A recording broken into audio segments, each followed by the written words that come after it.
Hey guys, Pax here in Notorious Noobs. I'm here with Eric. This guy, say hi. That's the code name. What? No. All right, what's your code name? What's your code Literally name? talked about it. It's Okay. that man. Okay, that's that green man, aka Eric, because I'm not gonna call you that green man the whole time. You But can. that's his name. We also got Addison. This guy, the sun guy right here. He's our supervisor. He's from corporate, here to watch us. He's just here to see if we're doing good or bad and see if this is appropriate for audiences. Okay, I just made that up. He's just a guy here just stalking us. And yeah. And I'm Ansgar. What? He's his biggest fan. He's your biggest fan.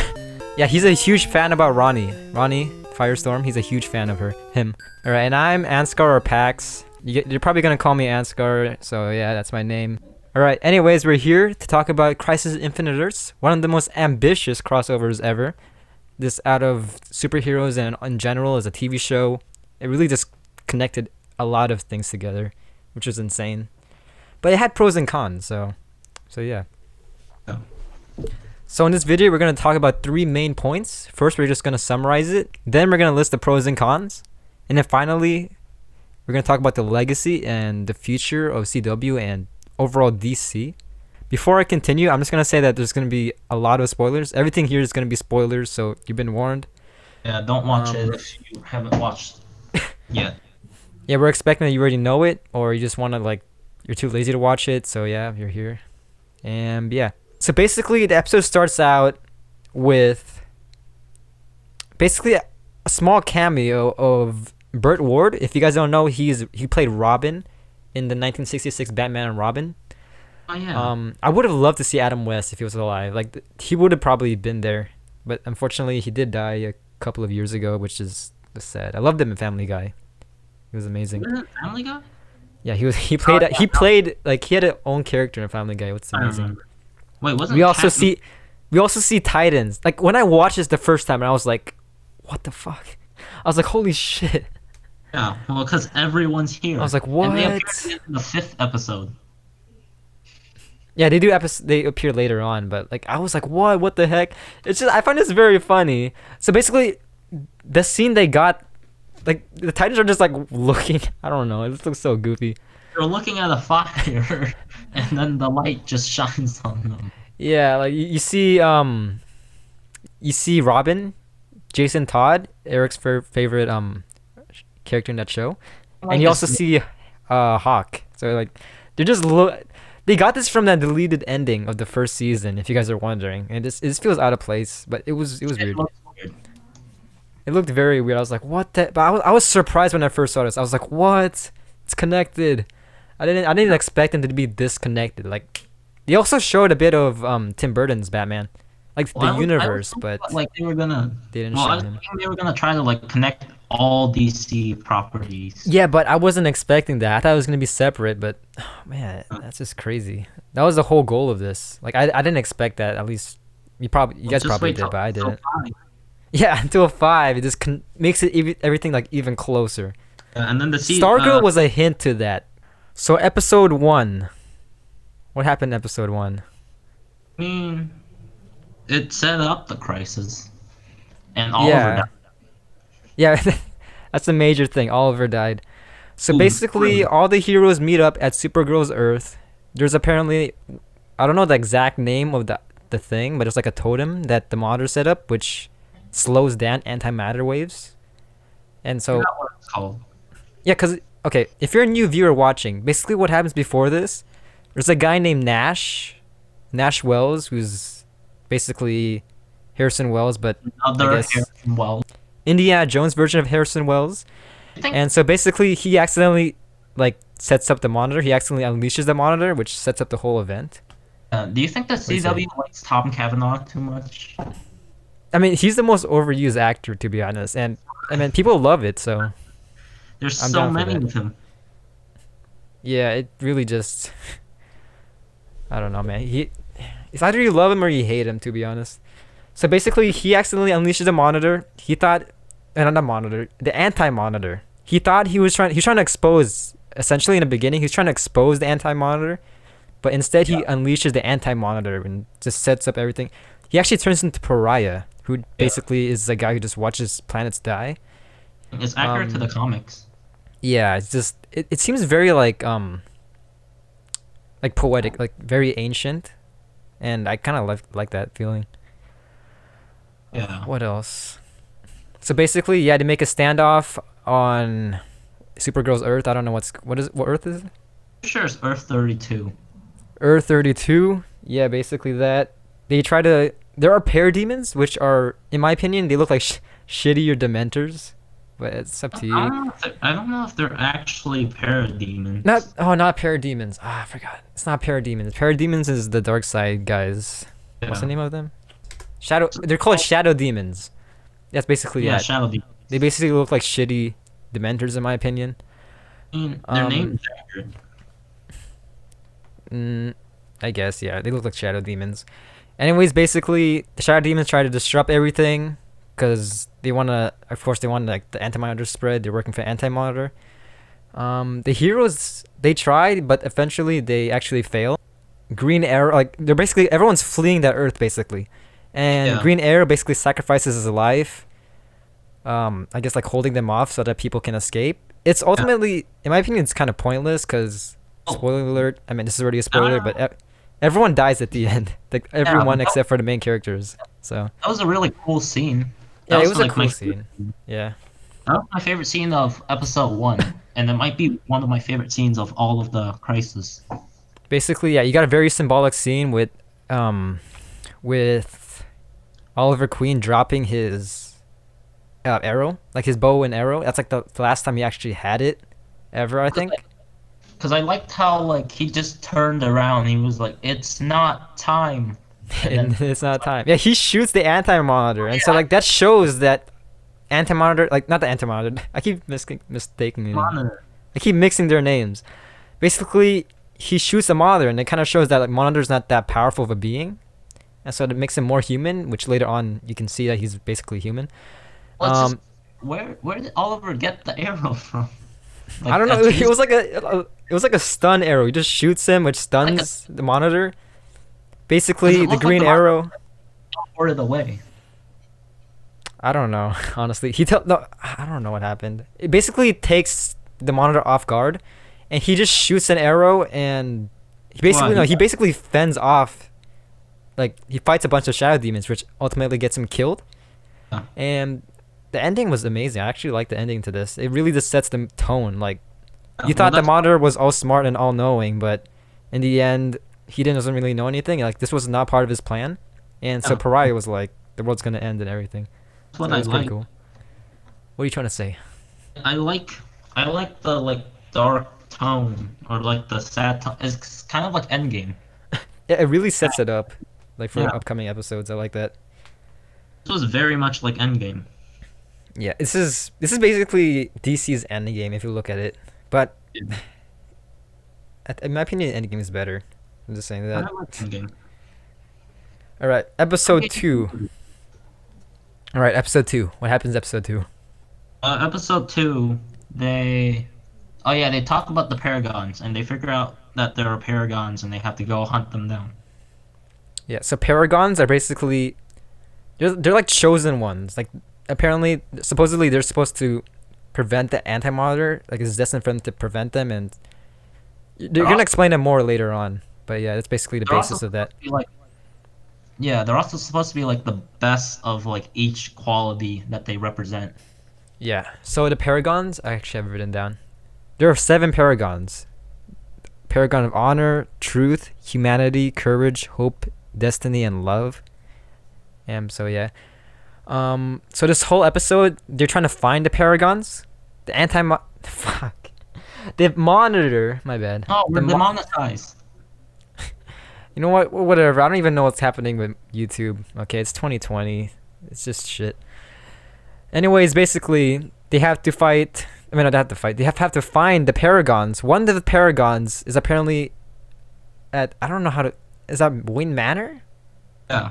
I think it I was how do you describe it? I think it was like because like some of the Paragons they had like specific like not titles but like riddles.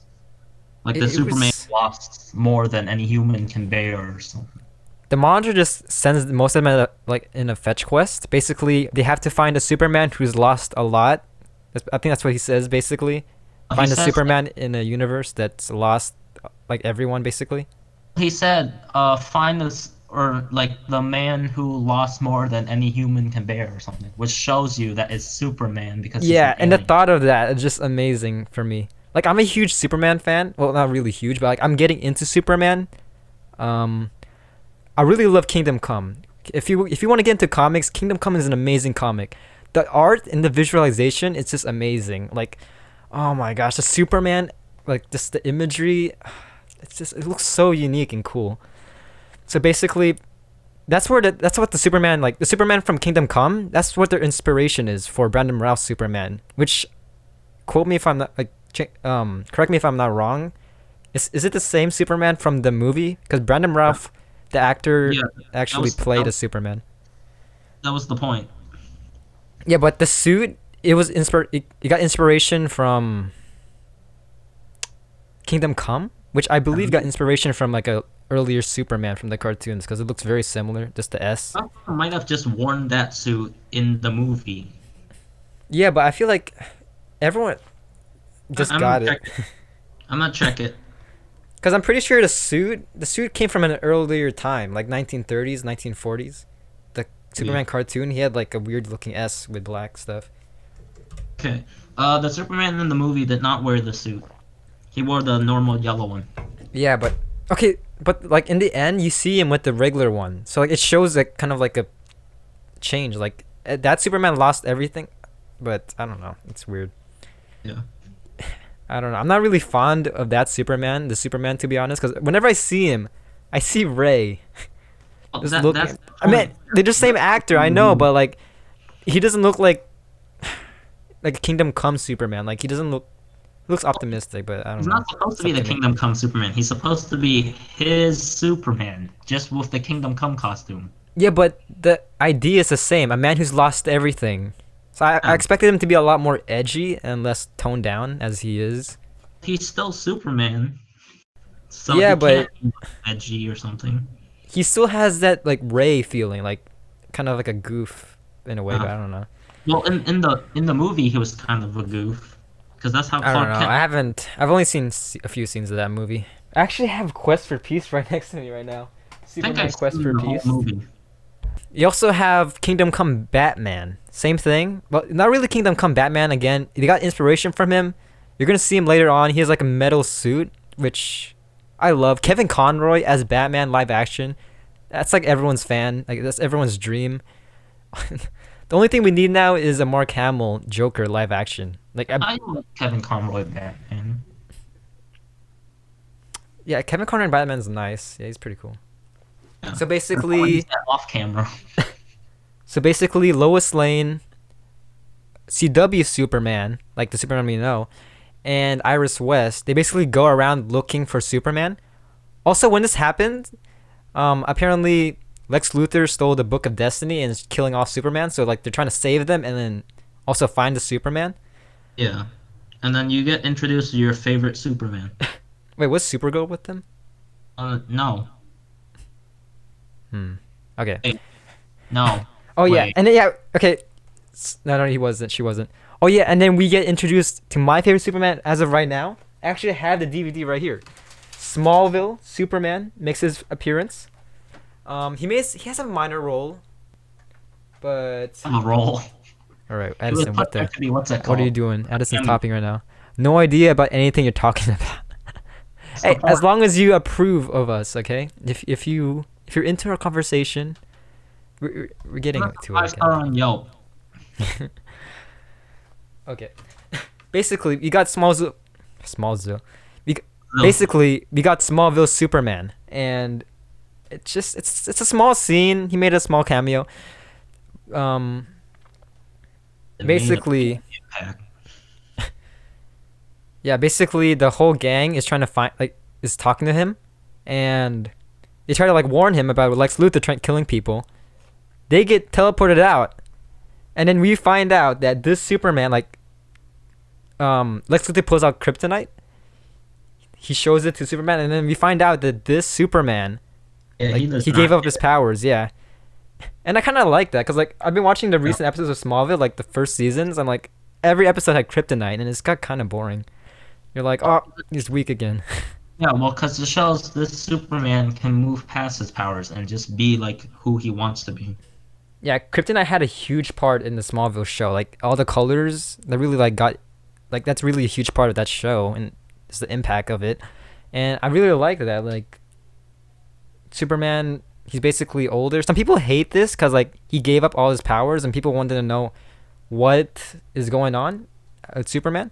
I mean, there are comics. You can probably check in like in a YouTube channel like Comic Storian. But there are Smallville comics like season 10, season 11, 12, 13. So you guys can check that out. But basically Superman, he's basically retired. Like he has a family with Lois Lane, and like Lex Luthor was about to kill him, but he's like, "You know what? You're not fun anymore." And he's like, "I'm just going to leave." Well, I mean, he punched Lex like square in the face. Yeah, I like that. Oh my gosh. And also, I haven't gotten there yet into the Smallville movie, like the show, but they state that Lex Luthor's president, and I don't know if that's how it ended, but I really like that because like Yeah. he's one of my favorite characters. Michael Rosenbaum was supposedly supposed to be in the like in the TV show. If you guys don't know, Michael Rosenbaum is the one who played Lex Luthor in the Smallville TV show, but unfortunately he declined it because the pitch wasn't that good. He's a cool actor. I love him, man. But yeah, he declined it. Yeah. Also, before we forget, we're not experts in any of this, so We're just three guys. One guy is mute, and another guy is hella caffeinated with energy drinks. We're talking so much, man. This is supposed to be a brief summary. This is just how I am. Okay, I'm gonna cut out. I'm probably gonna cut out a lot, to be honest, because we've been talking for 20 minutes, and we're just on episode 2. I'm giving you what's it called? I'm giving you screen time. This is one scene. We've been talking about one scene for like 5 minutes. It's a good scene. All right, Eric, explain the next scene. Which one? The actual what they're doing? Yeah.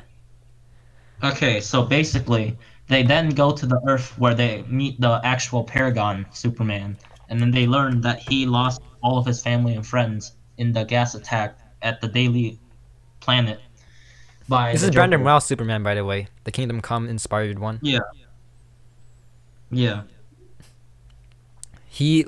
So basically he agrees to go with them, and I don't know, Lex Luthor brainwashes him or something, and He uses the book.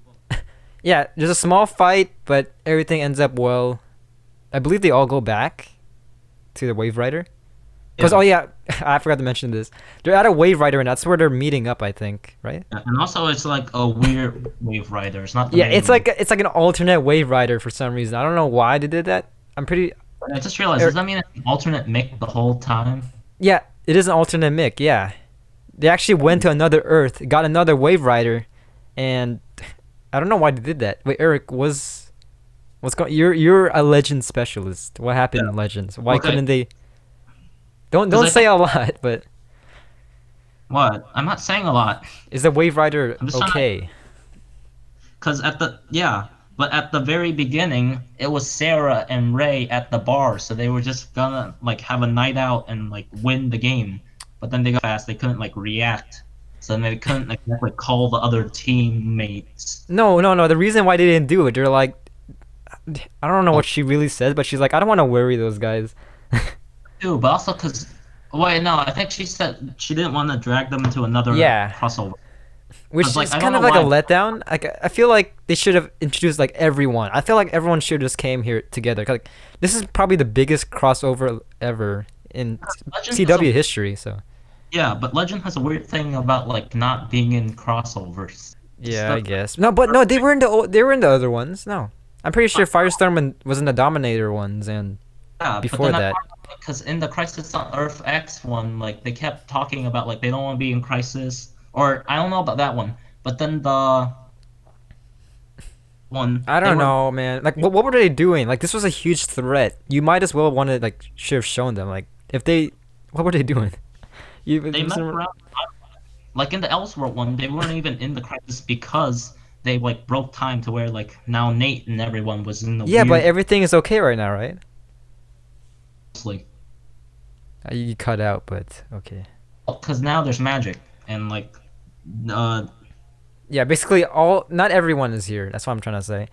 uh, Um, so it's not. meanwhile, when this is happening, all right. So basically, when this was happening, Kate Kane, Batwoman, and Supergirl, Kara Zor-El, or whatever her last name is, Kara. Uh, Right. basically, they traveled to another Earth because the Monitor told them to find this Bruce Wayne. Bruce Wayne turns out to be Kevin Conroy, as I stated earlier, which is amazing. He was wearing the Kingdom Come Batman suit. We also see, I think, the first live action of Duke Thomas, not Duke Thomas, Luke Fox. Is that his name, Eric? How about him? No, he appears. Oh, he He appears appears already. Yeah, in Batwoman. Oh yeah. Well, we got Luke Thomas, Luke Fox, Yeah. not Luke Fox. You're It's talking about his name. Lucas Fox or Luke Lucas Fox Fox. or What is yeah, his name? Lucas Fox. It's He's the son of Lucas Fox, so I'm assuming either Lucas Fox Jr. or something else. I'm pretty sure, if I remember correctly, it's just Lucas Fox or Luke Fox. yeah. So we got Luke Fox. Um, Can yeah, be wrong. basically. You get introduced as Batman. He seems like a badass, but later on it turns out that he's actually a bad guy and he's killed the Superman and gone crazy. He basically killed a guy and he just kept on going down that well. It's like kind of like an alternative to if what if Batman actually kills someone and it just keeps on going down. I think it's supposed to show like that famous line he once said about how like if he ever crossed that line, then Yeah, like, exactly. That's what I'm saying. Like if he crosses that line, like he'll keep on killing. Kill one guy, he just keeps on killing and killing, killing, and it leads on to Superman. That's basically what happens in the universe. That universe. There's a small fight scene with him and Batgirl. Unfortunately, he gets knocked onto like some kind of like electronic, which shocks him and kills him. Batwoman, yeah. Yeah, and so yeah, that really just sets up more of like a Batwoman's arc. So like you probably see some effects of that in her show later on. Yeah. Um, Well, I watch her show, so But I'm yeah, so not. basically this was kind of useless. I find this kind of useless except for what Batgirl kind of learned about. I like Batwoman. Batwoman's cool. Yeah, but the monitor was kind of wrong. It was like a test. But the monitor basically played like Obi-Wan. Like it was kind of like Yeah. a weird fetch quest. Like he said the Paragon's there, but it wasn't really there. Later on we find out the Paragon's actually Batgirl, so he just wanted that to happen. I'm pretty He's sure Batgirl's a different character. Not Oh shit. Batwoman. There we go. Oh man. So yeah, it was basically a fetch quest. The monitor was like, "Hey, we need a Kevin Conroy cameo," and Because then it shows Batwoman that she is the Paragon because like then she learns all that. yeah. It But helps still, it just her- felt like kind of weird how like the it monitor builds her lied just to into do the that. Paragon. He was like, "So Plus, I it was allows- right in a certain point of view." Yeah, and it allowed her to get that kryptonite thingy. It was like it was a small arc. She got kryptonite from that Bruce Wayne, cause it was like hinting that she might use it against Supergirl, but that doesn't really go anywhere.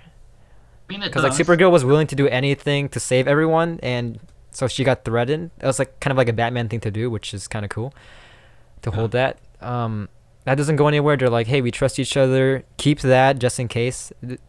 She kept the kryptonite, right? I think so. She might have destroyed it. Yeah. So basically, everyone gets gathered up at the Wave Rider. All right. So that's basically episode 2. They all gather up inside a Wave Rider after that. Episode 3. All right. So basically, at the end of the episode, Lila kind of disappears because right now she's a harbinger. Harbinger. I can't talk. She's a harbinger, and like in the comics, she gets manipulated by the Anti-Monitor, and so now she's kind of working with him unwillingly. So yeah, that's basically the end of episode 2. We get introduced to more Paragons. Basically, they made a Paragon tracker because that's the thing. They Yeah. find out the other Paragons are Barry Allen. He's the Paragon of Love. So Martian Manhunter, he's the paragon of honor, and Ryan Choi, who's the Ryan. paragon of humanity. Now, correct me if I'm wrong, but apparently he's the Atom, right? Yeah. He's like another version of the Atom, so he could be the successor to Ray Well, Palmer. not another version. In the comics, he is the successor to the Oh, so Atom. yeah. There's also this is probably set in place already. I forgot. Yeah, Brandon Ralph. I heard he's leaving the CW. So Ray Palmer's probably gonna die or something. Yeah, Isn't that right? probably. So yeah, they're probably building him up to be the next Ray Palmer. Hopefully he can get his own TV show. I don't know. He could just join the Legends. Talking about Ryan Choi, Yeah. I don't think people like him right now, or not right now, but people just He's like Ryan Choi. He doesn't. He's that guy you don't like. You don't really like him, but you don't really hate him. He's like in the middle. It's like yeah, he's a cool guy, but like I don't really see his place in all this that much. maybe he'll grow on us. Yeah, I mean, Wait, maybe you just he'll gotta really grow. introduce him. Yeah, no pun intended. The, wait, but then again, he'll be shrinking. Yeah, whatever. He may shrink or grow on us. Yeah. Whatever this goes. Then again, giant man. So what happens? Oh yeah, and also in this episode, the beginning of the episode, you see Neo Gotham. I don't really watch this. Birds of Prey was another CW TV show. It basically introduced again the Birds of Prey, Huntress, Oracle, and some other people. I don't know. Again, I don't really know much about it, but they do have a scene there. They basically die because the antimatter wave, and that's happened. Most cameos just end up dead. Yeah. What else happens in the episode? I was watching it, but then you guys. 3. Yeah, what happens in 3?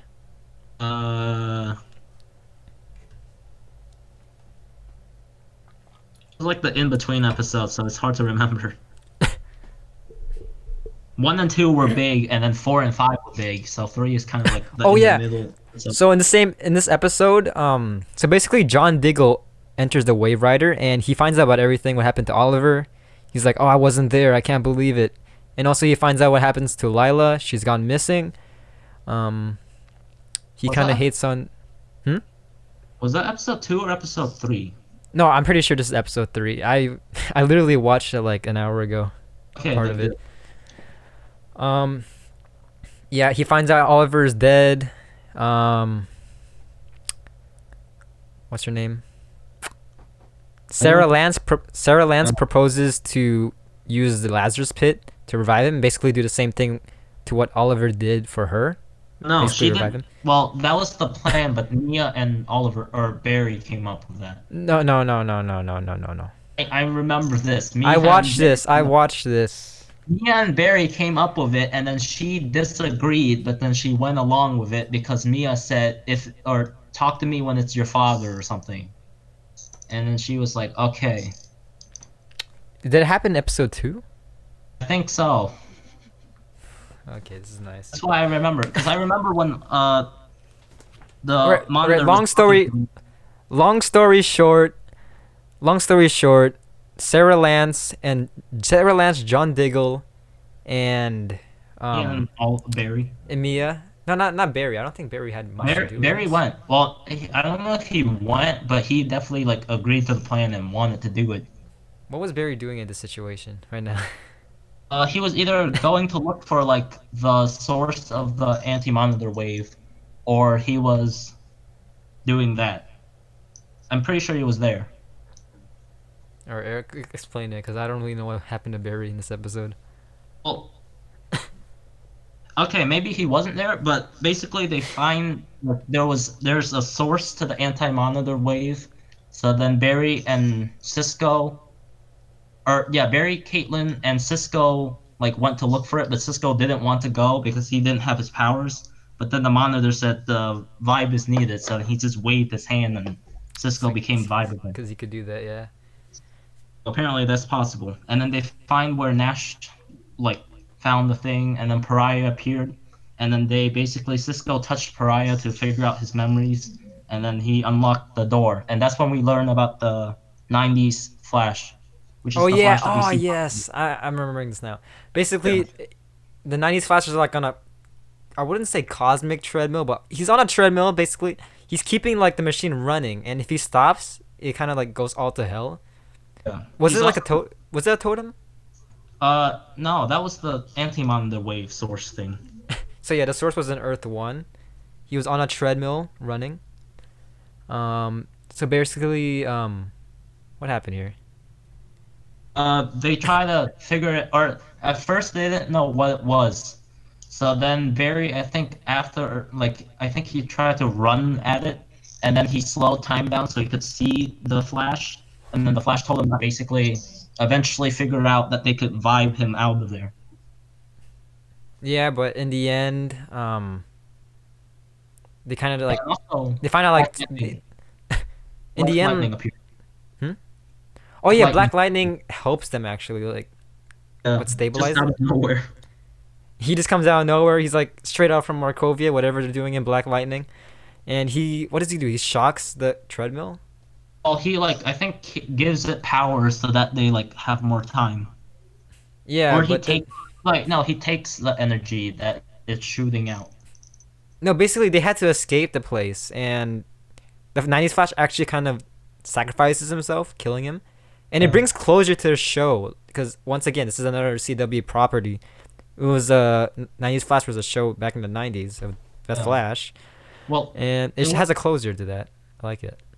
a scene because Barry wanted to sacrifice himself so that they could all leave, but then the '90s Flash just went sorry kid or something, and he just touched them and stole his speed, Yeah, and and then so if you're basically watching, if you watch the Flash, like the previous episodes, you know the huge trend. Like they're saying that he's gonna die yeah, in Crisis. Like even says in the newspaper with Psycho Pirate watching and other people, the Reverse Flash there, yeah, which doesn't happen, but that's what it said in the newspaper. But apparently now it says the Flash will die. The Flash goes missing, and we're supposed to like we're led to know that the Flash they're talking about is '90s Flash. So like it's kind of a play on the name. So it's not our Flash dying, but it's the '90s Flash, which yeah, I thought died in the elsewhere already, but he just got teleported away apparently.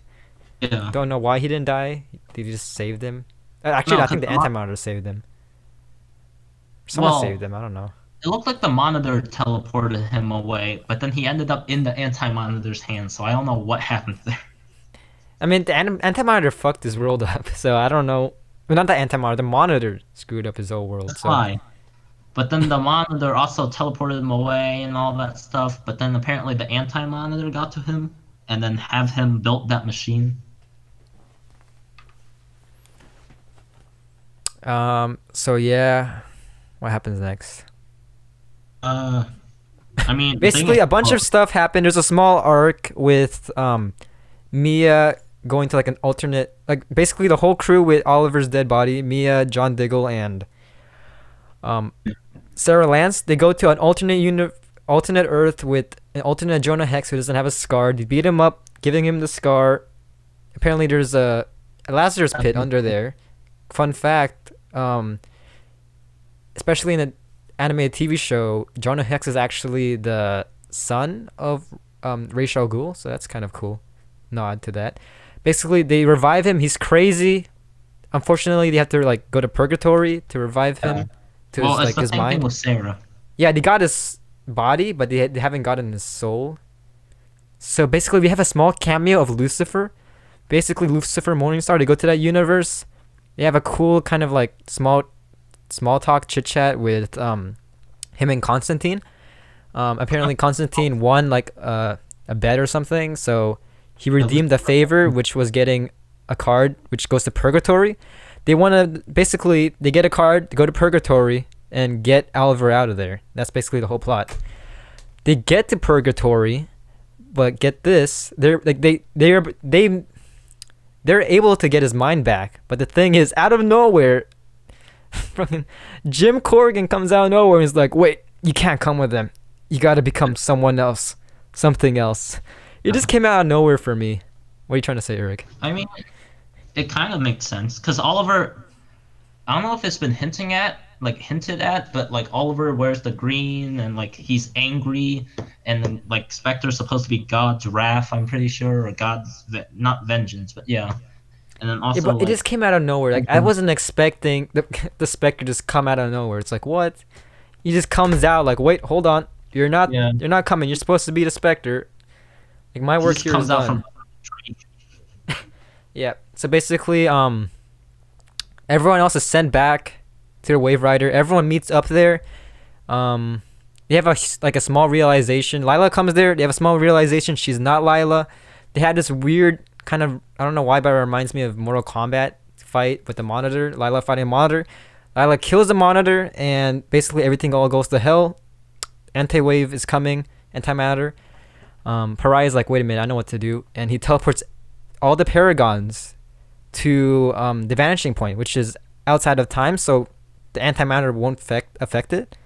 yeah. And And Legend's been there before, so yeah, it's a small hint to that in season one. Um, so yeah, everything is all like all the hell. They're like, what do we do now? And then right before the episode ends, as I stated earlier, um, what's it? Kingdom Come Superman, Brandon Routh Superman is basically the Paragon of Truth, but surprise, Lex Luthor rewrites Destiny somehow because he rips out a paper and writes his name, and basically he becomes the Paragon of Truth, and yeah, yeah, that's how it ends. And yeah. then we wait like I don't know, like 3 weeks until the next episode. Yeah, This it was was all long. aired in like December 17 around that area, and man. So episode three, oh, no, episode three. It was it Episode. episode 3? This That is was episode three. episode 3, right? All right, Okay. episode four. So Alright. basically, in episode four, episode five. Wait, what episode is this? Four. Or So basically, episode four starts out with the origin of the Monitor. So we find out that he's actually a scientist that was like in a kind of like a civilization, futuristic civilization. He basically teleported to the dawn of time, and his presence entering dawn of time actually created the anti-Monitor, and so we kind of see that happening, which later connects to the story. It's like I think it's actually like 3 months. I don't know if this is correct, but there's like a huge. It's a small there's a small like time skip. yeah. It's been a Enough for few Ryan weeks at Choi to least. grow a beard. Yeah, Ryan Choi has a beard now, cause why not? I don't really know how time works here because they've been stuck at this place for 3 months, but I don't know if they have food or not. I'm pretty sure they don't have food. You could say time doesn't like time is different there, but then again, I think they Ryan just Choi has that beard, so like it raises a lot I of think questions. just so that that can happen. I don't think they thought like They how wanted. they're I gonna feel like they just wanted to skip, kind of like an Avengers Infinity War. They just want a small skip. Everyone is kind of depressed, and then they all have some kind of different ideals. Some of them are fighting. Some of them are well like it Supergirl. starts out kind of like Endgame where they say like how everyone has lost what they were supposed to be. Like Supergirl lost hope, like the Paragon Yeah. of Truth lost hope. The Exactly. Basically, that there's that. The Flash actually he tried going back into the Speed Force and trying to find out what's happening, but I don't know, something's up with the Speed Force, so he gets teleported 3 months into the future, which is not really a future there. I mean, I don't know. There's no time in the It's very confusing if you think yeah, about the it. action point's weird. Basically, Flash enters the Speed Force, but gets teleported. For him, it's like seconds, but for everyone else, it's like 2 months. And basically, everyone's like, you shouldn't go back in the Speed Force. He wants to go back. They're saying no.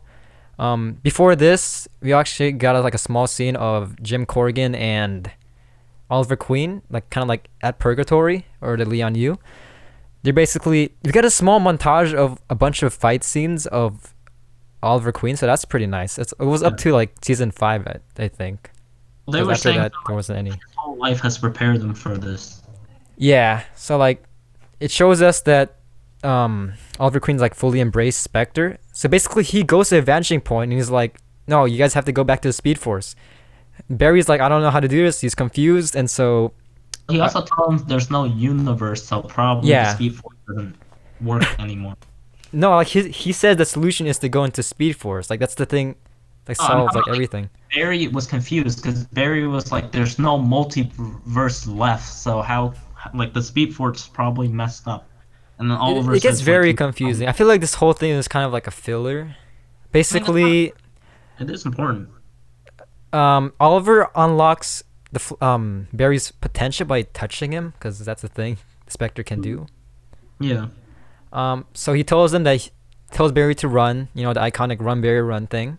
Barry runs and sends everyone into Oliver Queen's mind.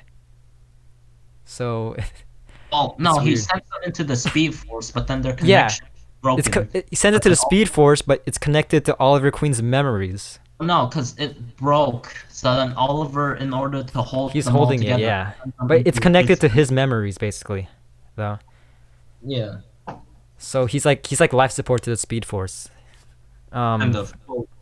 He's like the tether to them. yeah. So basically, the Flash has to find everyone and then bring them all to the vanish, not the vanish point, the dawn before time.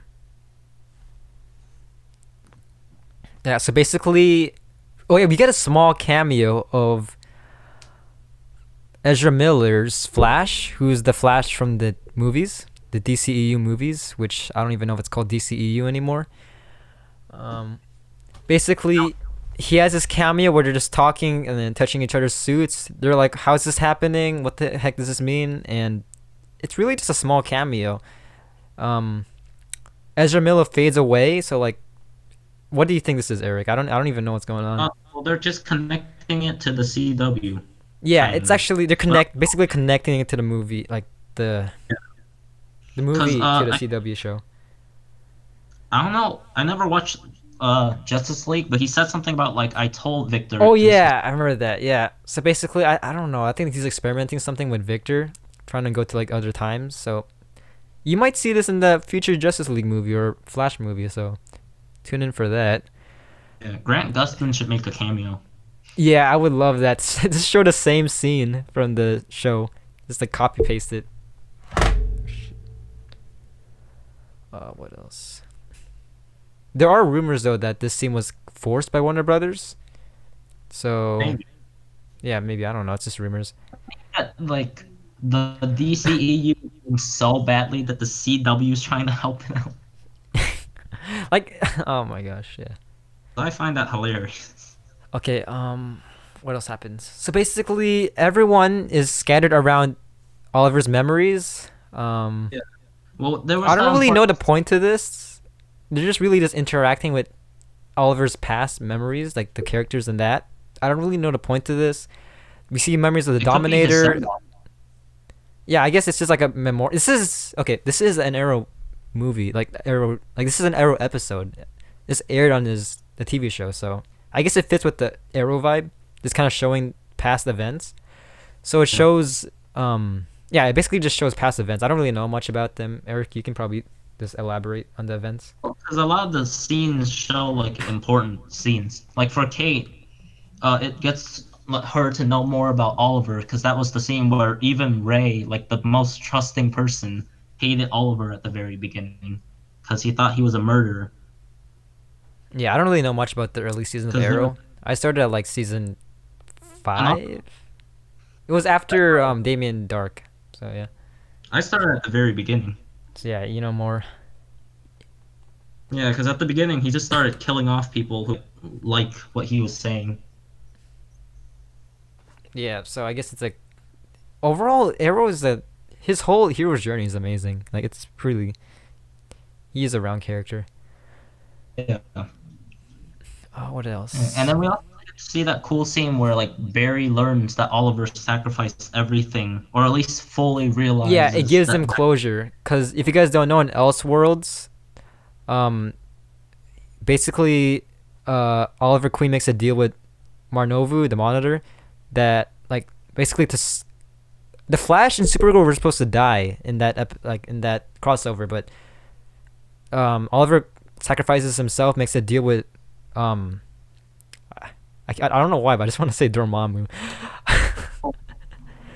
Barry said he made the deal with the devil. Yeah. So basically, he makes a deal with Monitor. What was his deal? I don't really know.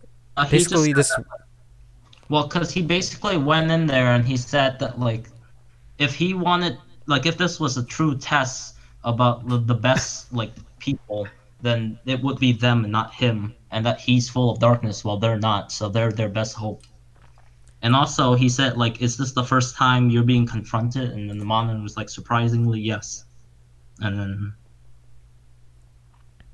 Um, so yeah, it just gave Flash closure, like what is going on, how like yeah, how Green Arrow played like a role into this. Um, the other scenes, in my opinion, were kind of useless. I mean, they did show scenes about Sarah Lance, like yeah. Also, you're I cutting forgot out a her lot. name. I forgot her name. Who's the other Lance? Oral Lance? Laura Lance and John Diggle. They showed a scene of when she died. Yeah, you're cutting out a lot. You sound like a Oh, robot, kind of. it's okay. It's okay. I'm the one recording, so it's good on my side. Okay. So I'm basically, there's a just telling you, scene because where if it affects yours, then that's not going to be no, good. it's not good. I mean, it's okay because like there's a delay because we're different. Like it should be good. It probably is Yeah. your Wi-Fi though, if it's like that. You're cutting out a lot. Okay. So basically, the other scenes in the kind of like the Speed Force are kind of useless. There's a scene where it shows the Dominators where the crossover Dominator crossover where uh Supergirl and Oliver Queen are fighting because like they hate each other at that time for some reason. Which when I saw it, like the Dominator crossover, it just felt kind of forced in there. I didn't really like that either. They just didn't really trust each other for some reason. Because that scene was cool, because that was the first scene where Oliver truly fought something like supernatural. I mean, Or not supernatural, but like alien. Basically, that whole scene showed like, or he was they're saying already how like he metahumans. normally fought normal guys. So then now that this is happening, he just wants some semblance of like control and like to feel I like he can guess. Yeah. do. I don't know. I mean, there's already metahumans. He already knows about time travelers and stuff like that. But whatever. So yeah, But that felt kind of forced. yeah, but Basically, Martian Manhunter yeah, well, tells because them, most "You guys should metahumans aren't stop as fighting." strong as like, Supergirl. Hmm? So basically, Martian Manhunter tries to, cause like they're still fighting, and Martian Manhunter like wants to bring them together, saying that, like they're gonna eventually like each other as friends, and it just feels kind of weird, cause like this is not affecting anything. Like this is all memories, and this doesn't really affect anything at the long run. Like this isn't Stargirl, this isn't Supergirl, and this isn't Oliver Queen. They're just memories, which doesn't really affect anything. Same thing with the Laura Lance scene and John Diggle. Like, sure, it was a cool scene. They just seemed surprised. It was out of nowhere. Basically, the Mhm. Flash had to It was touch the dead Sarah Lance's head to revive her or something, then bring her out. And so, oh yeah, while this is all happening, Ryan Choi, Lex Luthor, and um, Supergirl, they travel to like, what's the name of the planet? So basically, Supergirl, Ryan Choi, and Lex Luthor, um, they travel to the Monitor's home planet, Planet Maltus, which takes place before everything happens. So this is all before the Monitor gets all his powers. Um, they travel to the planet. They want to yeah. stop basically the Monitor from being created, which ultimately becomes useless. You're gonna see later on. It's just kind of useless. Um, so the Monitor, Lex Luthor ends up backstabbing both of them because apparently he has powers. He has the power to knock people out apparently because he knocks out both Supergirl and Ryan Choi. And Yeah. I might Well, be he wrote nitpicking a little himself. bit here, but yeah, he wrote himself powers basically because you could do that. You could have done a lot more, in my opinion, but he just did Yeah, that. he's not that He's creative. a simple-minded Luthor. Okay, he's not that smart of a Luthor. Um, so I may be nitpicking this small scene, but he knocks out both Ryan Choi and Supergirl. I don't know how that can really happen. Like knocking out Supergirl and Ryan Choi. Like if you knock out Supergirl, you must be hitting her very hard. And if you are, then Ryan Choi should be dead. But I don't know. It's very Maybe inconsistent in my opinion. maybe he gave himself specifically the ability to knock out anyone he needs Yeah, like he wrote to. on the Book of Destiny, I want the power to knock out people, basically. Like I don't want I'm the out. powers to Not kill people. I don't want to become Superman with all his powers. I just want to have the power to knock someone out. So yeah, we I'm had just a trying small. to. So basically, we had a small arc where Lex Luthor tries to convince the Monitor into doing what he wants and basically rule the universe. It doesn't work unfortunately because Supergirl comes in and basically stops everything. He has a small fight. Um, Ryan Choi convinces the Monitor into basically not going back to the past and screwing up everything. After that, basically the Flash teleports everyone into the dawn of time. Like he just runs into there. I don't really know if Flash knew that. He just kept on running. So yeah, they all get Thank you. teleported to the dawn of time, and surprise, surprise, the Monitor's still there because apparently there are infinite numbers of Marnovus and monitors. So it was bound to happen. They couldn't stop it, and so the whole thing was just useless. The whole fetch quest. They just wanted like a small filler. You have anything to say? It kind of shows how like the Monitor or the Anti-Monitor is inevitable. Yeah, I am. Yeah, he is inevitable. Yeah, like he can't be avoided. He's destined to be. So He is that's kind of inevitable. fitting. So basically, we have this. What happens next? Later on, they basically beat him by shrinking him, which that's I'm No, pretty sure that's why no, people got no. mad about. That's a bit too far. You gotta explain what happens in episode 4. Just saying it ahead of time. I don't think No. people like that. Okay. So basically, they have this whole fight in the dawn of time with shadow demons. It's kind of I don't like this fight scene. It's just kind of weird. There's just people fighting. Ryan Like, Choi's even punching them. So I don't know. I like Ryan Choi. I feel like they just weakened the shadow demons in my opinion because like people were struggling in episode 1 fighting shadow demons and like you got Ryan Choi and just a bunch of people just fighting them with ease. He doesn't even Well, get injured or anything. Ryan Choi is a Paragon, so maybe Paragons have like certain powers Yeah, that we don't basically they notice. have immunity. Some could say they have writers plot armor, but yeah. So basically as they're fighting, um Oliver Queen has a small fight scene with the Monitor. Most of the time, you're just like kind of like holding each other's shoulder and just looking at each other's eyes. But they have this weird fight scene where like there's fire and Yeah. everywhere. Um, so after everything is done, after the parademons are getting all destroyed, um, Oliver Queen actually summons a sky beam. Like he does a sky beam because everyone loves sky beams in all these movies and TV shows. Basically, he looks up at the sky and I guess he creates a new universe. Um, basically once this happens, all the shadow demons disappear, and everyone's like, "What do we do now?" And so Lex Luthor's like, "Maybe we just gotta look at him and think about all our like, cause they're all paragons. So like, Lex Luthor's like, maybe we should just kind of like focus on their That was kind of that was characteristic." Supergirl's Yeah, but it was very weird. So basically, to summarize this, they just have to like focus. Basically, it's just so stupid. Basically, they have to just look at at Oliver direction. They have to focus on their characteristic. So honor has to focus on their honor. idea. Truth has to focus on truth. Humanity has to focus on humanity. So on and so forth. And so yeah, so we basically just get this trailer scene, the shot they put in the trailer. I think that's the purpose of that. Yeah. It's very dumb. Basically there's this huge explosion which supposedly kills the anti-Monitor, but later on he comes back in the future. We get this very sad scene where Oliver Queen is dying and he's like, "I'm at peace." Yeah. The And real heroes are the one that keeps going. oh yeah. Oh, I forgot to mention this. Also, when he was fighting the Monitor, he has like you know when he says like you have failed the city?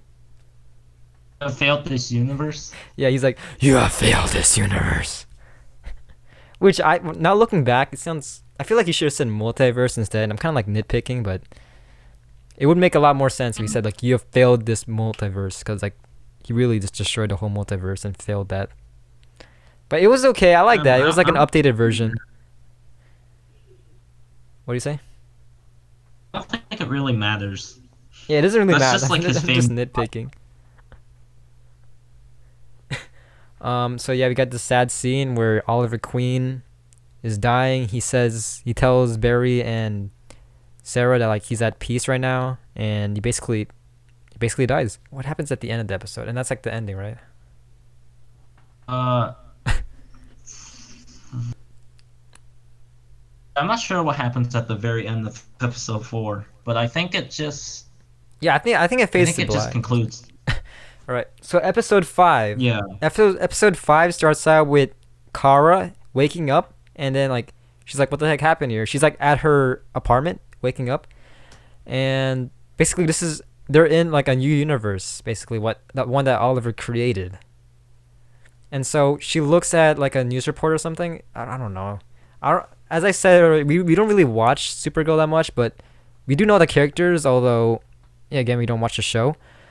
Um, Yeah, well, I can pick up on like stuff through the crossovers. yeah, there are some So, characters, but we don't really know much about them. So basically, we do know she's like a news reporter. She goes to like a award ceremony, and surprise, surprise, Lex Luthor won the Nobel what is it? Nobel Prize?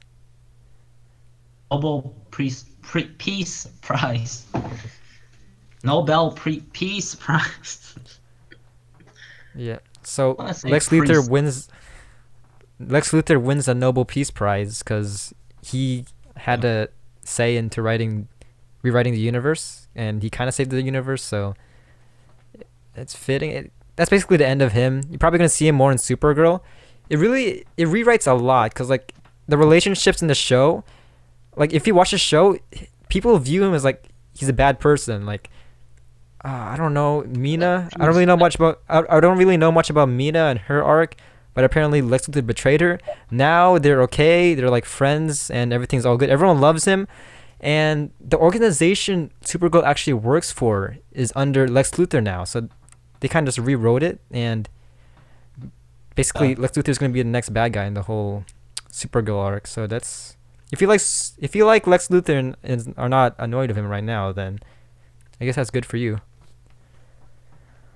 Yeah, I guess. All right. You want to explain what happens next? Uh, what does happen now? Oh yeah, they see a giant like disturbance. I get. Well, actually, first off, Sarah also wakes up, and then she goes to the Arrow Cave. Is it really called the Arrow Cave? Oh, Oh, that's wait. what Yeah, they yeah, yeah, yeah. joked about calling it. All right. So But basically, to summarize this, Weather Witch is causing havoc. Supergirl stops it, but then apparently, the Flash also arrives, and they're like, "What are you doing on my Earth?" They soon realize that their Earths combined, and we actually get this cool cameo of Marv Wolfman. And if you guys don't know Marv Wolfman, he actually wrote the original Crisis of Infinite Earths. It's kind of like a Stan Lee cameo. I kind of like that. They should really do more of that with DC writers because you really owe a lot to those writers from creating all these amazing stories. So we get a cameo from yeah, them. We find out that their universe is combined and that they're basically one universe now. Later on, we find out this universe called Earth Prime. It's the Prime Earth. Um, Everyone basically forgot what happened, but luckily all the Paragons remembered it. Um, what's his name? and Martian Manhunter like helps people recover their memories. Yeah, he has the power to just he basically transmit all his memories of the current events into their minds, and so all the main characters know what's happening. Everyone's there. Oh yeah. Yeah. And then So we get the basically, all three universes, Supergirl, Black Lightning, and the Flash, they're all their universes combined into Earth Prime, and so yeah, it's nice. well, all the shows now are taking place on the same Earth. Yeah, And all the also we get CW that cool. shows, because there are other shows later on you're gonna see, but all the CW shows are all into one universe, so it's a lot more combined, which I guess makes yeah, you're gonna like it later on. You're gonna see what happens. Or you're either gonna love it or hate it, as I said again. Okay, so basically, we also get like one of the I think saddest scenes in the CW with like the whole Sarah goes to the Arrow Cave and then everyone's just like sad that Oliver's gone. But they kind of forget about it next. I mean, they do have like they all feel depressed, but I feel like after a while they just all forget about it. And Well, I don't because know. of the what's it called? The disturbance in the city, which ends up being a giant Bebo. Oh yeah, I hated that. I hate Bebo, I dude. like It just seems so out of place. Like I would expect something. not, I not don't for know. not for a Legends episode. Yeah, this is a Legends episode. So they had to have Bebo, who, if you guys don't know Yeah. about that, that Bebo was basically he was part of the climax. Like basically all of the Legends characters combined.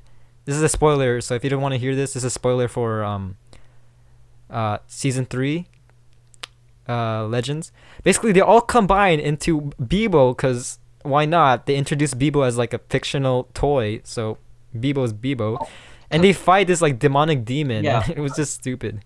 I didn't. I was. It was Well, weird. because Bebo appeared. Yeah, Bebo appeared before that. Yeah. So you're like, oh shit, where's this going? But it turns out it was just like a like a third-rate villain, just like robbing a bank, and you're like, okay, that's done. Yeah. And surprise, surprise, all right. And so Nash actually wakes up and he's like, "Oh, like the antimatter is still here." Like at first he's like, "Oh, I'm sorry for what happened," but like it turns out the antimatter is still alive, and that there's like huge antimatter waves in that Earth, and so they have to like try to find him.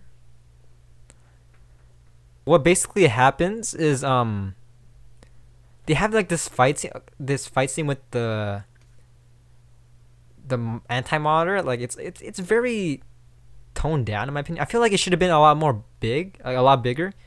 I feel like it should have been a lot bigger as Yeah. a fight scene as a whole. Like if you compare it to Endgame, you had all the superheroes fighting one threat. It was like a good climactic ending to the whole saga. But in this one, you only had like a few handful of characters, not even all the legend characters. I expected people like from Legends, other shows, Black Lightning, and like a lot of people just coming together fighting a climactic battle. But it's like only like a handful, and that just really it's like No. it's not really that climactic. It's anticlimactic, basically. So basically, the plan here, basically their plan is to like, cause you can't kill the antimatter. You just can't do that. So they plan to do like a type of it's kind of like Ant-Man, where like they want to send him to like kind of like a quantum realm. I don't know what they call it. I think they call it like a microverse or something. What Ryan Choi calls it. Yeah. Basically, keep on shrinking him until like it's kind of like a prison. It keeps on shrinking him and he can't escape. And so, yep, that happens, and it's very anticlimactic. So Admonder's conceal is sealed, and just keeps on shrinking and shrinking, and he's basically trapped. They stop the antimatter. I keep saying antimatter. My bad. If I keep saying that. And that's basically the ending to it. Well, yeah, we get a. So in the beginning, we get like an explanation of the multiverse. Where this is. Okay, I'm talking about episode 1 here.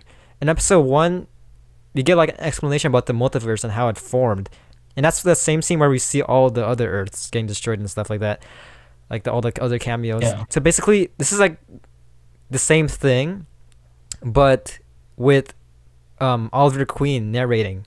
This is probably one of his last performances in CW, unless they bring him back in the future, for like Well, a they small could, yeah. cameo.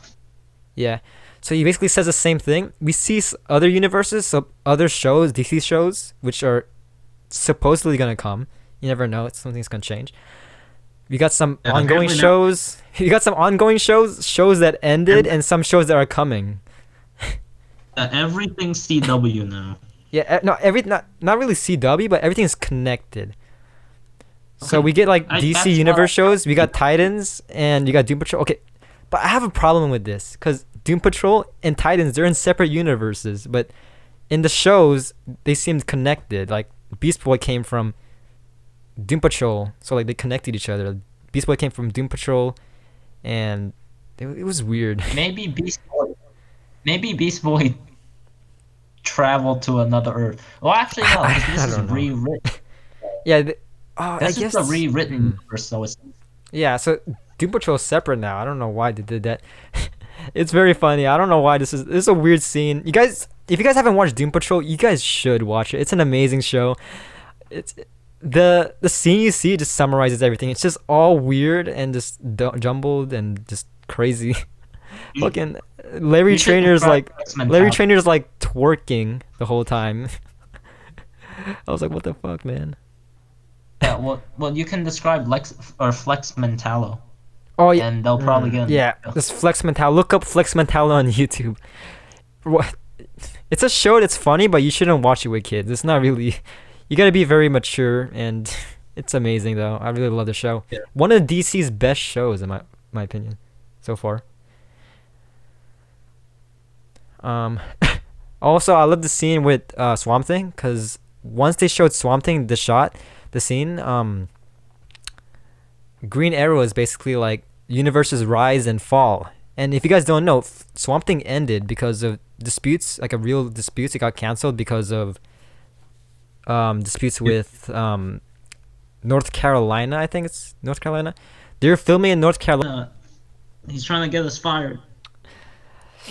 If you guys are wondering, we're probably gonna heavily edit this, but this is our summary. We've been summarizing the whole thing, and it's been an hour and 30 minutes. So we're probably gonna heavily edit this and condense it a lot more because we stutter a lot and just we this is our first podcast, so forgive us if we're kind of it's kind of bad. What Yeah. else? Oh yeah. Also, we get like a scene of Green Lantern. I think they did this to say that. They're just saying that Green Lantern is like. If you guys don't know, a Green Lantern show is coming to. I don't know what network. I think it's Epix. W, because people are what's it called saying that John Diggle's gonna become the Green No, Lantern. I don't think it's CW. It's like on another. It's on another TV network. Cause CW shows are very. If you haven't recognized, oh yeah, this crossover, the budget, like the special effects are pretty shitty. Like the budget's very low for CW, and supposedly for the Green Lantern show, like the CGI is supposed to be on par with like movie status. Basically, it's gonna be on par with movies, and Yeah. it should look very good. So I'm down for that. What else? We also get a Stargirl sneak peek. Stargirl's also gonna come to the CW. How long? I think it's like a 10 episode run though. I don't know. What else? What else happens? We also see Titans. So yeah, Titans is weird to be honest. Season 2. Eric hasn't watched it, but Yeah, I don't want. looking at it, it looks good. But writing wise, it's Batgirl though. Batgirl's coming next season. So if you're a fan of Batgirl, you should check that out. Because the show is very accurate to the comics. However, the writing sucks. Like the characters are very accurate, but the writing sucks. Yeah, that makes sense. Yeah. Anyways, I digress. All right. So basically, the show ends with them at the same hangar where they do all crossovers. Like in the Dominator crossover, they met up like at a hangar. They basically put like a memorial for Oliver Queen, and this is actually kind of similar to in Young Justice, in the I forgot what it's called. In Young Justice, in the Watchtower, they actually have like a room for like fallen heroes. So this is kind of like reflecting that. It's kind of like probably got inspiration from that. So that's pretty cool to see that, and you can probably see like the lineup add on as the shows progress. And so like, that kind of recalls, and you can probably see some nostalgic scenes later on. I don't know what I'm saying right now. I mean, it's sad that Oliver's gone because Oliver was like a big deal to Barry. So, Yeah, it's kind of like a memorial like to Oliver basically, because this used to be known as the yeah. Arrowverse, and now it kind of like it changed the whole universe. Like it's not really the Arrowverse anymore. It's more than that. So that's nice. So the episode ends with Barry Allen revealing that this is basically the Hall of Justice. Yeah. They had the whole seat with the Hall of Justice seat. Everyone's all happy and stuff. And the show ends with the sound of a monkey. Now, at first, I thought this was Detective Chimp, which I'm a fan. people have to do something with Detective Chimp. That guy's amazing. But it turns out it's actually, I think his name is Gleek. And after doing further research, I found out that Gleek's actually from the new adventure, like the new superhero. Not the superhero. He's from like the new Adventures of Super Friends, which is basically like a revised version of Super Friends, because the first Super Friends was mostly like it had that Scooby Doo vibe because it had like two guys and a dog, a guy and a girl and a dog. So Yeah.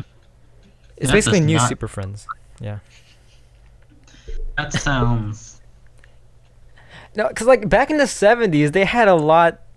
There's a lot similar to Scooby Doo. Like there's a lot of characters similar to Scooby Doo. Like a dog, the dog really looked a lot like Scooby Doo, and I don't know. I'm digressing a lot.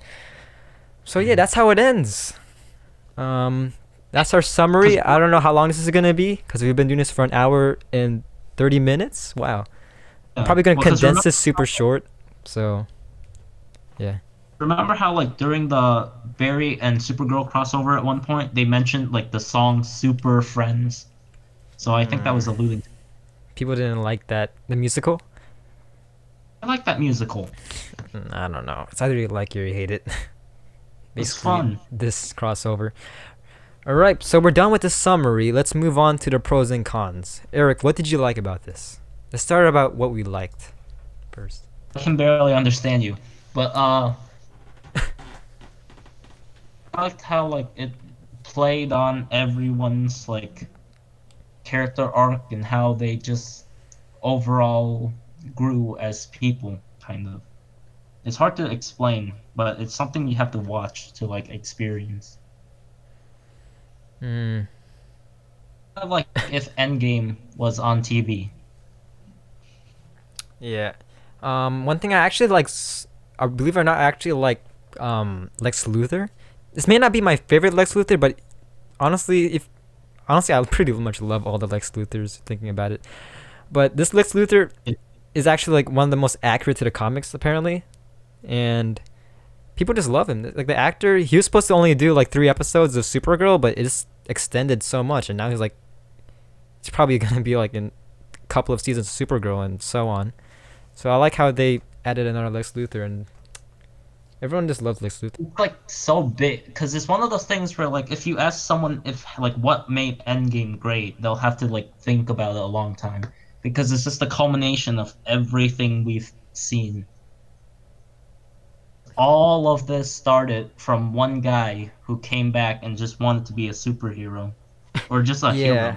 I like how Green Arrow basically played an Yeah. important role to everything that happened in this, and it's like it really pays. It's a very good send off to it. It's a good send off, although it's very lackluster because they could have added a lot more.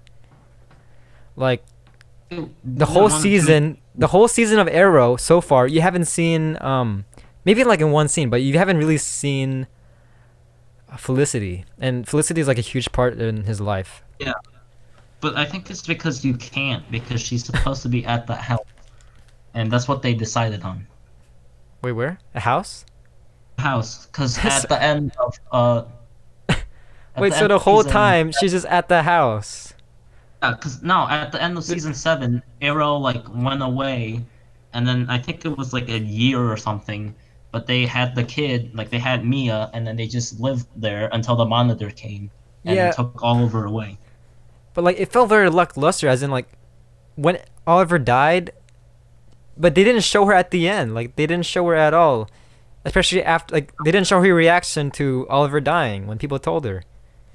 Like, they could have And at that would least be showed cool. one scene of her like Barry or someone saying like, "Oh, Oliver's died. I'm so sorry," and like her breaking down or something.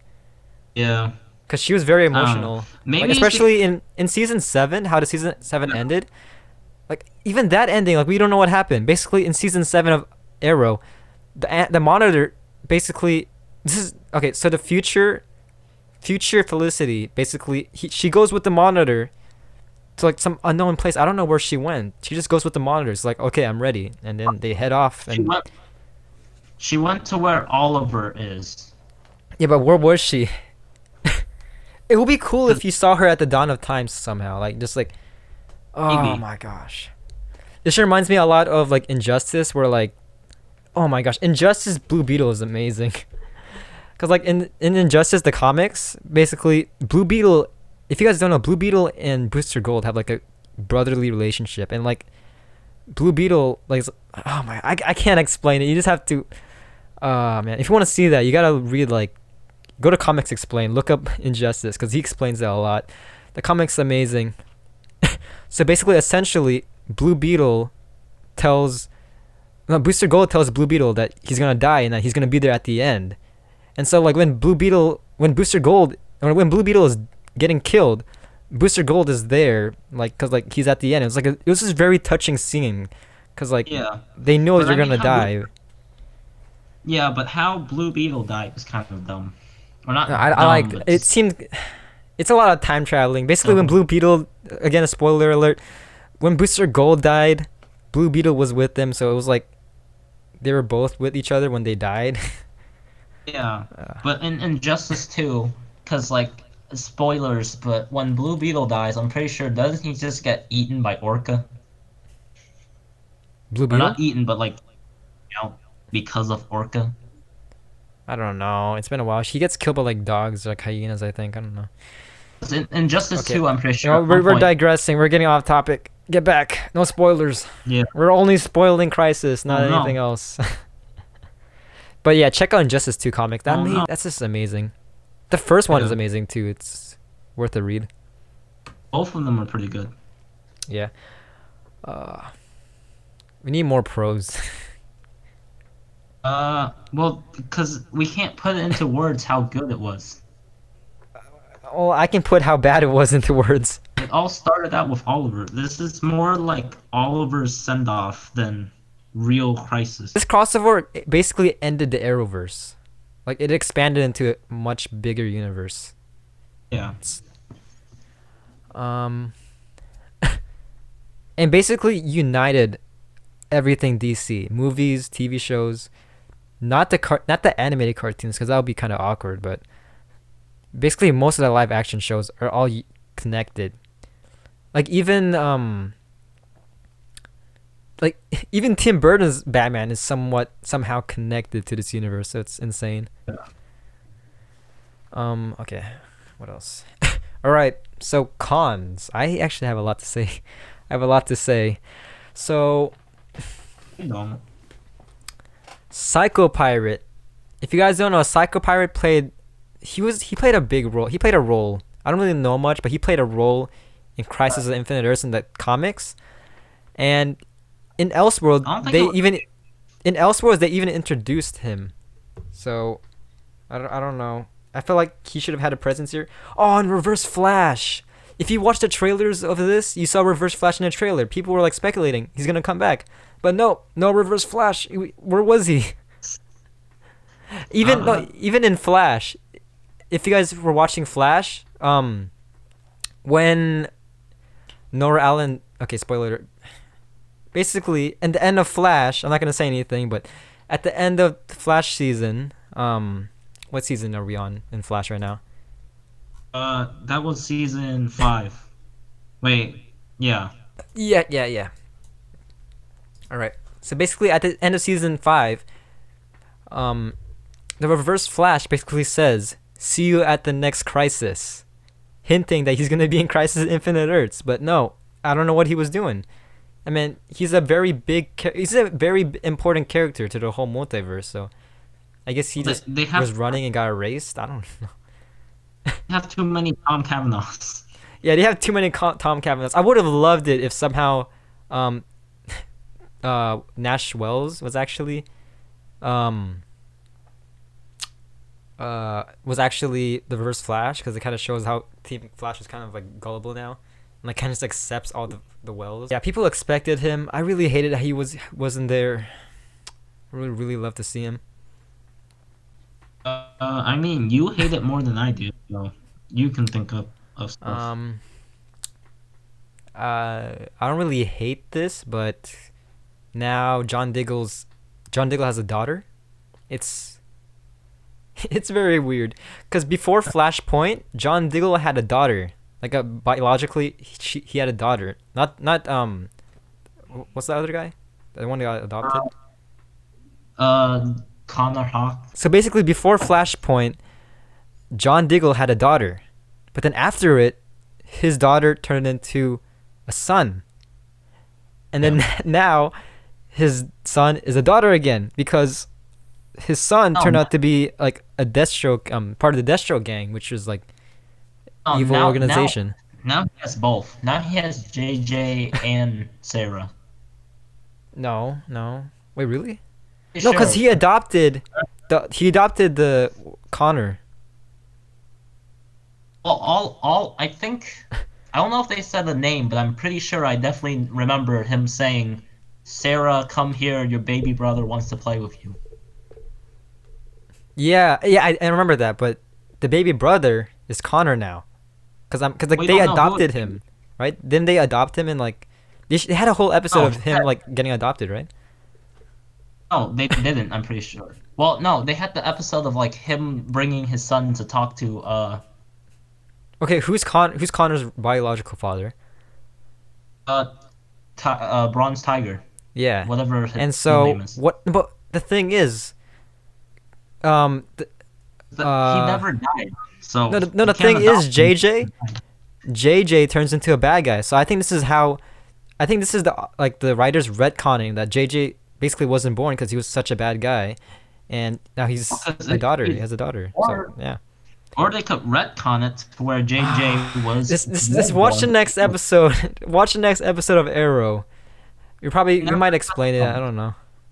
Yeah, they never specified yet. Just wait for the next episode of Arrow. This is gonna be because the next episode of Arrow is gonna take place in the future with Mia and the Canaries. So Yeah. a lot has changed, and we don't know what really happened. So we're gonna see that in that next episode. What else? What else? I need to think about this because I feel like after we're done talking and everything ended, I'm gonna like remember what I was gonna say and like say, oh, I should have said that. And you can always cut it in later. But you gotta like meet up again, or I can just have like a text like what I wanted to say. Yeah. What And I else? be here. I mean, you didn't like. Also, take this as you may. You're either gonna like it or hate it, but Superman has twins now. So yeah, I thought we were gonna do like a small arc where he's gonna have a son, Jonathan Kent, and who later becomes, uh, basically Superboy. I don't know. I thought they were gonna put like a fucking Bendis, that guy. I hate that guy, but I'm probably gonna do that. Speed him up, make him like 11 years old instead of 17, and just I don't know. But now he has twins. I thought they were gonna. I don't know. It's gonna be weird now because I was expecting a Super Sons. Imagine a live action Super Sons. That would be amazing. I would definitely love that. But But now then he has twins. there would have to be a Batman.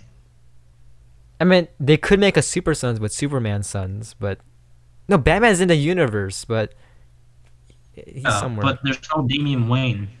I feel like they should have introduced Batman in this crossover. Like that would be amazing seeing Batman. I still think they may have like kind of. Cause like they formed the Justice League, and if you think about Justice League, the core members of Justice League, Batman, Wonder Woman, and Superman. Wonder Woman's not there, but Superman is, and I just really But love the that's dynamic because of Superman and Batman. And plus, in Elseworlds, they said that Superman knew Batman, so like they already had a connection, but I don't know the where Batman was. CW like, takes a spin on it. It Yeah, would but just Justice League. I just wanted to see the dynamic. Like I would love to see a Superman Batman like team up. That would be amazing. Oh, because we already seen that so much that they're trying to like figure out new Not things. live action. We haven't seen a live action Batman Superman team up. Like sure, we've seen like Batman Superman Public Enemies. Like that's an animated thing, but we've seen that. Justice League. But still, Batman Superman is to Iron Man and Captain America. That's a relationship. Yeah, kind but of. that's because Iron Man and Captain America weren't seen until like the Marvel movies, really. But If you Cap or see, but like, their relationship's were, like very similar. Like, Captain America's this guy, a strong man who, like, strong, like, basically he's a super strong guy. Meanwhile, Iron Man's just like a rich billionaire who uses a suit. And Captain America, like, mocks him sometimes, like, because of that. You can say the same thing with it's Batman and because Superman. It's kind of like, it's well, there. no, it's because Captain America has like value or is honored stuff, and then Iron Man because his dad loved Captain America so much that he Okay, like kind okay, of okay, okay. I think we're getting the role model. sidetracked again. And then as for Uh, Batman and Batman was scared about what I don't Superman know could where this is possibly going. do I don't know where this is all his going. power. So yeah, I think I just really wanted to see Batman here. Like, this yeah, would be but like the in the best thing lore, to introduce them. Batman's supposed to be old. Oh, why? Clarify. We had a Cause huge debate about this. because when he like saved Kate from the car, she was like 10, and then he This was happened in already this happened in Batwoman's show, by the way, if you're wondering. and she was basically 10-ish, like around that, a little girl, and he was already Batman and well into it, and there was already a known like Joker driving around causing chaos, and then because we also see in that scene Batman just shoots the grappling like line and then he just flies away or runs away, which shows that he's like confident in his abilities, which shows that he's been Batman for a while. So we know that Yeah. Batman's at least like late 20s. Yeah, no, you said he's like late 30s around there? Yeah, like late 20s. So I said like if that's the case and Kate's like 20 something now, then he should be like late 30s, pushing 40, which isn't terrible, but that's not like prime Batman. All right. I actually pulled up something right now. Um this is from Reddit. So I don't know if this is right or wrong, but apparently Superman in the CW is 50 years old. So, Well, I okay. mean, I don't because I know. think This is a Reddit post. I don't think I don't think that's true because in the show I'm pretty sure Kara's also older, which means like Yeah, apparently Superman is 50 years old, but who knows? I mean, shows with their timelines, if you watch The Office, their timeline is already I don't inaccurate. It's kind of like a weird comparison, but they could just yeah, retcon it saying that Superman's around 40. but no, yeah, but I'm talking about like because Kara's older than Superman and there's no way she's like 40 something or not 40, 50 something. No, but the thing is, there's like a time she went through like this weird like wormhole or something which slowed down time for her. Yeah, That's why but she I got don't think there that affects. last. Yeah, but okay. I mean, maybe it affects time. But We've okay, messed with time so much now. We don't know how time works yeah, anymore. it's just screwed up. Whatever the writer says, but what I'm trying to say is that Superman and Batman should be the same age. Cuz I really want to see that dynamic, that friendship Yeah, with them around the same age.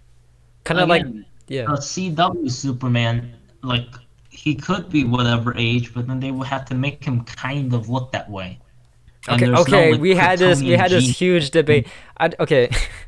This is going on for so long, I swear. Okay, so basically at the end of this, I just wanted Batman here because he's a core member of Justice League and you But already that have doesn't Superman. matter. What I do you mean, mean? Green Arrow wasn't a core member of the Justice League,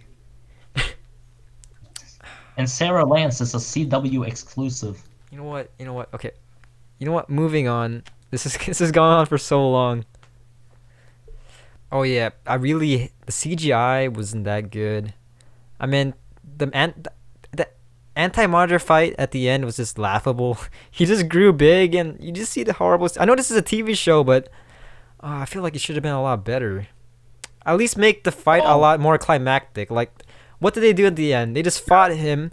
They were just fighting him. Superman's about to die, and like they like because shrink him. And it started out with just him having a shield, and then it looked like he was just trying to block every attack they were throwing at. Yeah, but because like in the beginning, like he doesn't even seem like he was just standing still, like bored. He was like actively. He looked like he was struggling, trying to like block all those attacks. yeah, which was laughable because like this is the anti-monitor. Like Even though if he was weakened, you expect him to be a lot more powerful. I mean, not parademons, the shadow demons are already a joke to begin with. Like, they're just Yeah. basically those like the generic crossover bad guys you just beat up. Like they weren't even that special. Yeah. Ryan Choi is more powerful than we thought. Yeah, again, it was very anticlimactic. You would expect like an Avengers type of fight. Um, yeah, this is a lot like Avengers and like Infinity War and Endgame if you look at it, Yeah. especially with the time gap. Well, I think it may have taken inspiration from. Which doesn't sound good on DC's point, on DC's side. Just saying. At this point, they're copying each other so much. I think everyone just accepts it. Yeah. But to be fair, the fights in the comic are amazing though. As far as I've seen, they're huge and climactic. It's just like Infinity War. Because if you read Infinity War, like Infinity War compared to the movie is just a small like the action in the movie is just like a small. Sure, there was cool scenes with like Captain America, but it was very toned down. Like They still, if you read the comics, you just see like Celestials throwing planets at Thanos, universes and stars. It's just but huge that's and very because like cosmic. I don't think they can do that in the movies. Because if they did, then that would The budget. be weird and broken for the movie. Yeah, but that would have been amazing. Yeah, Like they could have gave the Paragon some and kind of Shields, yeah, BS powers where like they went out and just like got their own powers and started fighting instead of like their generic like fighting and their generic powers they already have. With Ryan Choi just kind of like yeah. just swinging around killing parademons. He has no experience with anything, just going around just killing them, which is already laughable. It's the power of humanity. It's the power of plot armor. You expected a lot more from this crossover. Oh yeah, there was also a rumor where there's gonna be 3 Supermen fighting. That would have been But yeah, amazing to see. Like, so essentially, what they were thinking was Tom Welling's Superman, Brandon Routh, and the CW current Superman right now, and that would be amazing to see. But no, they held back. And plus, as I stated earlier, not everyone fought in the battle, like the climactic battle. Legends was doing. I don't know what Legends was doing. They were in the episode, but I think they were like in the Wave Rider, just doing their own business. They didn't really like give a crap, really. yeah. Well, because Legends kind of helped. Nate and what's her name? Nate and Ava were kind of like speaking over comms, and then they sent Mick over. Well, Mick was already there, Oh yeah, I love but that dude. Mick was like writing his. It's an ongoing thing in Legends Tomorrow, where like this, where Mick is like writing this book. It's amazing. All right, so the legacy of CW. What did this? This was very. This is if you love the CW and all the shows, this is essential to watch. Like if you love Supergirl, you have to watch this because like this affects a lot. It's basically the same thing as Crisis. Accomplished the same thing in Crisis: The Infinite Earths, the comic, because the comic was supposed to simplify everything. Because back then, the comics were just everywhere. You know, like like one Earth could have like Justice Society of America, while the other one had the Justice League, and it was just a lot. And like Superman was overpowered too. There's like just no rules basically, and so this basically condenses everything DC into this one universe basically. yeah. So like one universe, you got like um Earth Prime. You have the CW shows. All the CW shows are all in one universe. Another universe, you have Titans. Unfortunately, DC Universe is not all in one universe. It's still like mainly separate, but you never know.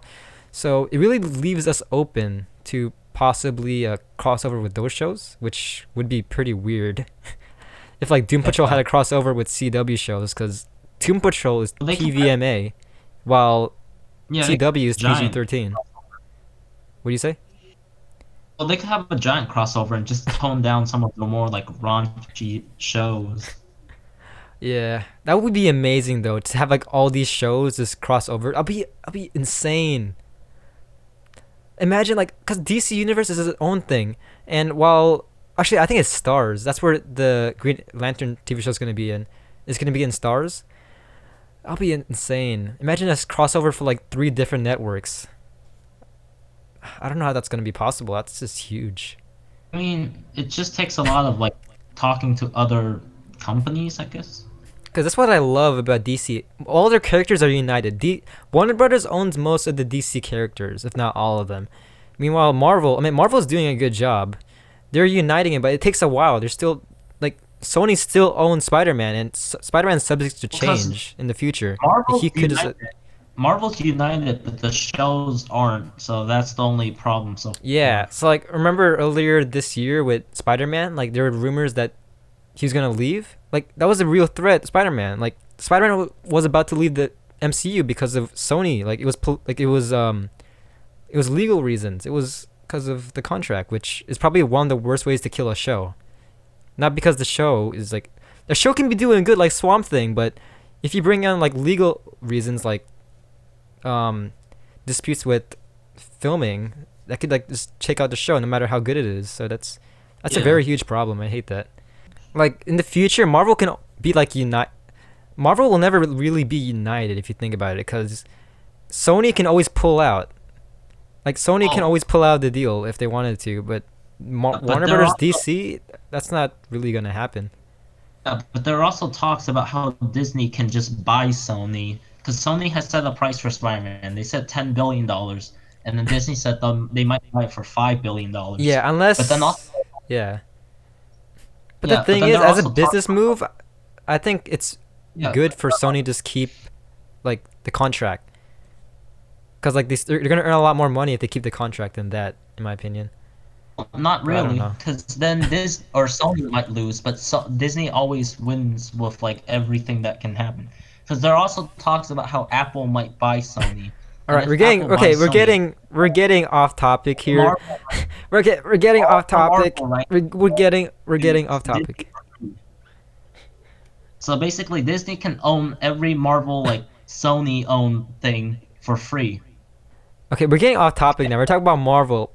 Well, Basically, what I'm basically, trying to say here yeah, is because that people are saying how Disney might be able to one day make like a real life into Tobey Maguire, Andrew Garfield, and Tom Holland, and with like Venom and all that stuff, and this is just Morbius. crazy. What I'm trying to say here is that DC is a lot more united. However, how like Warner Brothers manages DC is it's very crap. It's very crappy. Disney manages their movies a lot better. That's why the stories are greater. But Warner Brothers just keeps on adding weird things. Because you guys probably already heard, but Justice League should have been a two-parter. But Warner Brothers was like, no, make it a one-parter and condense everything together, which caused which made who rewrote it? Who rewrote Justice League? But Who rewrote Justice League?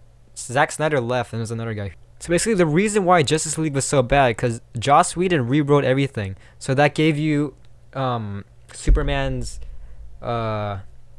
weird kind of like face, because like they had to CGI out his mustache, and because like in the original Justice League, he had a whole beard and there was like a whole arc with him, which was probably gonna be more it was gonna be better than what we had. But no, they had to change everything. So yeah, Marvel is better managing their stories, while DC is a lot more united. yeah, And well, yeah, because Marvel has the backing of Disney. DC is more of a hit or miss. Like some DC's shows and stories are amazing, while some aren't. But overall, in my opinion, DC has the best stories compared to Marvel. And the comics, yeah, DC's comics are better in my opinion, I and think I a like lot Marvel. less weird. I think Marvel's better. But it's that's subject to That's subject to change, because for comics we have Bendis, because everyone loves Bendis. Yeah, he totally he made Superman a lot um he made This Superman a lot better than before. Marvel Yeah. seems to not be able to write good stories with their best characters. Hmm? There's still a good Spider-Man story yet, or like an amazing one. Spider-Man. But how the Clone Saga thingy was just terrible. I don't know. Okay, so Legacy. We can make a whole video about this. There's probably already speculation videos on YouTube, but so yeah, the DC universe is gonna be a lot more united. Everything, all properties are going to be somewhat intertwined. Um, that's basically because mainly because Warner Brothers owns all the rights, despite all the shows being aired at different networks. Um, um, and in the future, at the end of the episode they hinted to Super Friends. At the end of the crossover, they ended it to Super Friends. So it's either you love Super Friends or you hate it. I personally think it's kind of childish, a lot more comedic and less serious. DC's always been serious, so But the CW, most of it is silly. I don't know. I wasn't a fan of that. I watched Super Friends. I just really wasn't a fan. But yeah, if you love any CW show ongoing, you really have to watch this. This is really essential. I don't know if this is gonna affect Titans that much, because again, those are different writers. They're probably not. They might hint at it, but I don't know. Um, Still waiting for Doom Patrol season 2 though. That's gonna be amazing. It's never gonna come. What are you talking about? I don't know, because I feel like if it were to come, it would come by now. Doom Patrol. No, Doom Patrol aired like around February, I think. Yeah, it says Doom Patrol is renewed for a second season. Oh, well, it's It'll be available on DC streaming service and HBO Max. Not only that, but HBO Max will have all 15 episodes season 1 available at launch. So you can get that.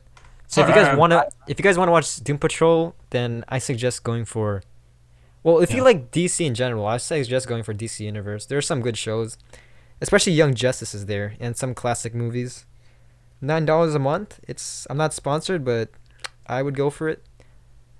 yeah. There are no good And shows going on right now unless you like Harley Quinn. I don't really like that, but it's up to you.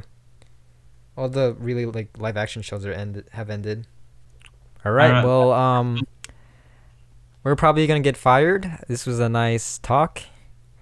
If you don't come back, then I guess that's the end. This is a good channel. This is really short lived, but that's it.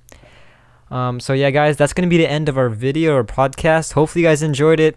Sorry if it was very like convoluted and if you missed some key points. This is our first podcast after all, and we really want to improve.